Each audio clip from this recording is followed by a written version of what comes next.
ওরা বিয়ের তারিখ কনফার্ম করেছে। কি খুশি হসনি মা? কি বলছো বাবা? তোমার খুশিতেই তো আমার খুশি, আমি খুশি হব না কেন? পাগল মেয়ে। আচ্ছা এখন রুমে যা, আমি নিজ হাতে কফি বানাচ্ছি, দুজনে বসে একসাথে কফি খাবো, কেমন? আমাকে কোনোভাবে কষ্ট দিতে পারবো না, আর অরূপকে ছাড়া তো আমি কাউকেই বিয়ে করতে পারবো না।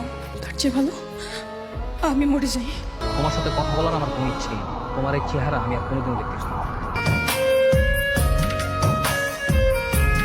কি করছিস তুই? পাগলের মতো কি করছিস তুই? কি হয়েছে তোর? তুমি আমাকে ক্ষমা করে দাও বাবা। আরে কি হয়েছে? আমি তো বেঁচে আছি, আমি বেঁচে থাকতে তুই আত্মহত্যা করবি কেন?